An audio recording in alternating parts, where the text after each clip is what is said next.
Well, in order to understand what 1 in 7B means and is about, I think we need to kind of rewind to 2018. It was November 2018, where I was on my way to work, stopped at the Wawa on the way, like I normally did, got a donut and coffee, and went to the checkout and looked down at the stack of News Journal papers, and there was a story about a homeless shelter that was going to be closing in Wilmington. It just seemed awful to me, so I thought, we're coming up to the holiday season, Thanksgiving, plus it's going to start being cold, and these turned out to be about 70 to 90 people that are in that shelter nightly, could be out on the street. I thought, one, what can I do? Just me. I'm just me. So, then, I got to work. I thought about it a little bit more, and what happened next was that it was basically, I think at that point, the week before Christmas, and I saw yet another story about it and thought, man, I said to my wife Tricia, I got to do something. It's like last minute. I feel like I've done everything I can do, but I feel like I need to be there. So I said, I'm going to go camp out down there and try to raise awareness and some funds for them to be able to stay open. And so I did that. I went down and stayed there for 4 days and tried to raise money.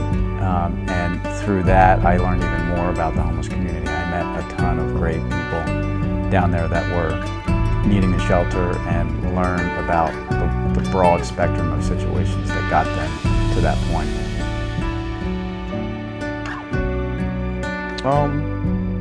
When I first met you, and I heard the story that you were out there trying to raise money to save the RVRC, I was just thinking, wow, somebody really cares. I did go to RVRC. I was not really into the shelters too much, but that's where we met. And I went there about 3 weeks before it was due to close down. I was relatively new there. And that was really sad for the city. That was really sad because that was really the only male-female shelter that people could go and stay the night, especially for the females. So that was huge. That impacted a lot of people when that place closed down.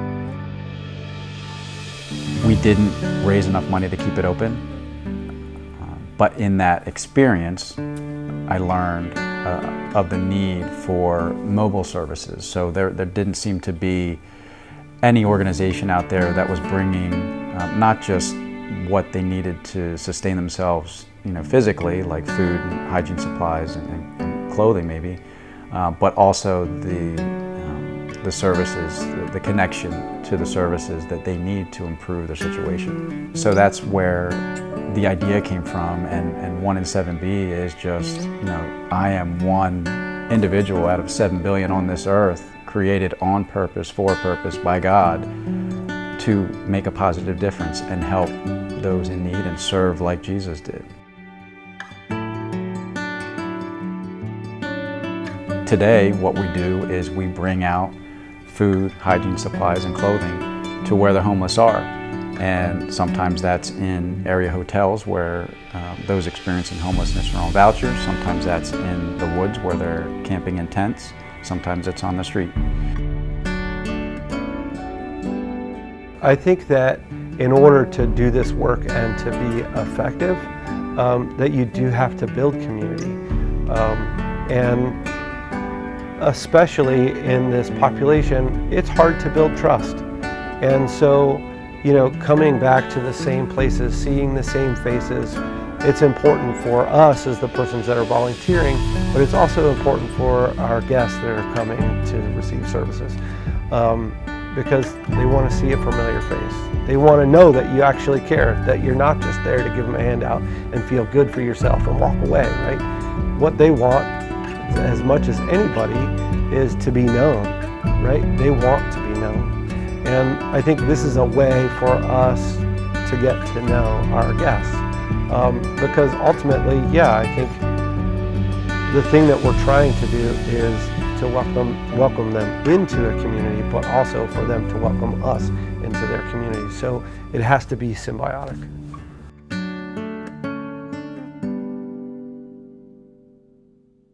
Over time, as we see our guests repeatedly, the hope for us is that they become comfortable enough to share more and more of their story. And as we learn that, we can kind of customize how we can help them and connect them with the resources they need. I know I'm not going to go into a site or a location and meet someone who's experiencing homelessness and in that first visit be able to communicate to a point where they're going to open up to me. And that's where these, I've called them peer volunteers, folks that have been through it that can help us and connect with them to have them open up, start to trust us, and realize that we are there to help.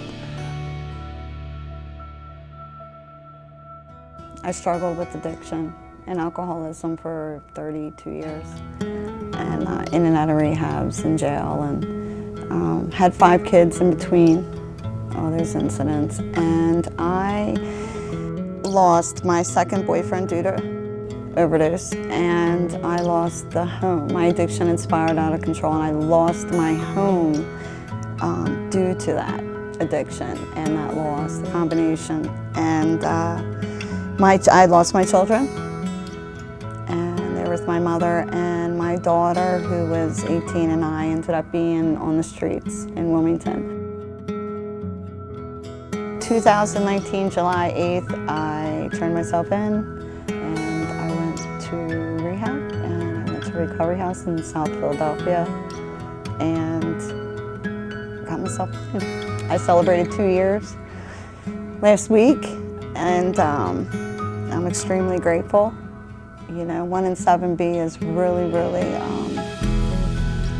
it's helped me more than I've helped them. It's humbling, and it keeps me sober. It keeps me sober, because I'm one bad decision from being on the other side of that table with them. I am no better than them. In any shape or form, I just decided that I wanted better. I wanted to get some help. I'm no different than them. It makes me, it gives me a purpose, and I'm around my people. They are my people. I could cry when I say that. Every single one of them homeless people are my people. Shannon and I had early conversations down on the Wilmington riverfront, having lunch about what I wanted to do, and I was trying to get advice on what would make the most sense. What should we make this look like? And I was able to share what my thoughts were and what my idea was, and she was instrumental in helping me craft what 1 in 7B should look like and how we can best serve those experiencing homelessness. We have a pretty aggressive vision for 1 in 7B Foundation. We would like to expand into a couple of different levels of help for the homeless community. We are actually right now fundraising for a shower and laundry trailer that will provide showers to those experiencing homelessness out in encampments and on the street, and allow them to do their laundry. And we kind of teetered on whether to do the food truck or food trailer route, or do the hygiene side with the shower and laundry trailer. But in talking to our guests, in the time that we've been out there, the bigger need is on the hygiene side. So we're going to do that first, and again, fundraising for that, hoping to have that service online by the end of the year.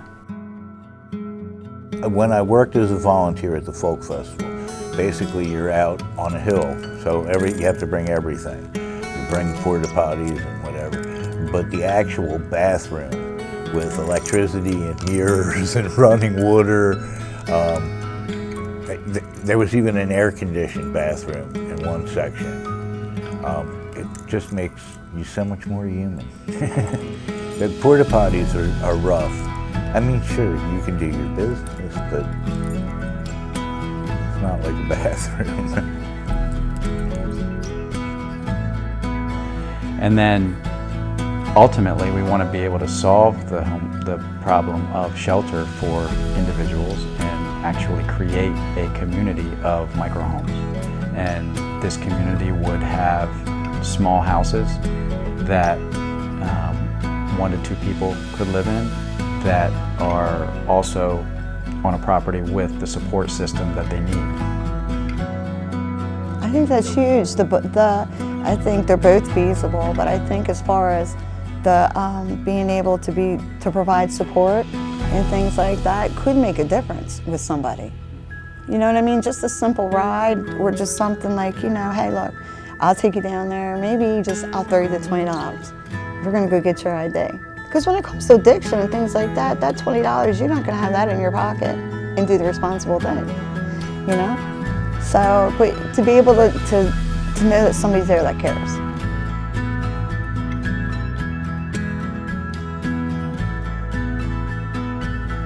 I think we're on a good track.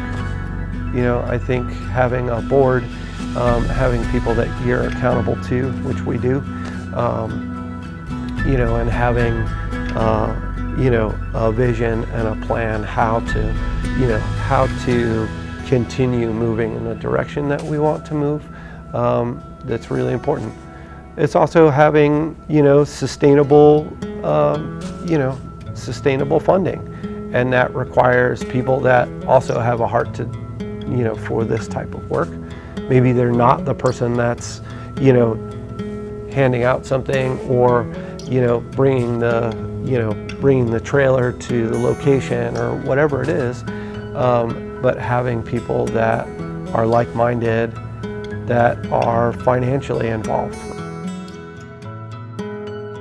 They're not the only group that's been here more than once. But they're the only one that's really, that I've seen the type of effect that they've had.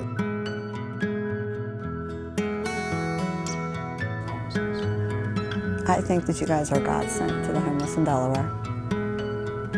That right there says a lot for me. I don't think that there's a lot of help out there. I think that you're going to be something big in the state of Delaware. I believe that. It's all a process, but I believe that. Instead of just giving somebody a card and saying, here's a number, maybe take 5 minutes out of your time and say, you know, what's going on? Do you need some? I care. You know, I'm not here to judge, I care. I want to help you. You know, once they see you, if they don't take you up on it the first time, they see you a couple other times, they let that guard down. And they say, I'm here to care. They really care. You know, there's nothing in it for them, you know? I love this place. Actually, it's guys like you, 1 in 7, Sunday breakfast mission, helped save my life, man. It's real.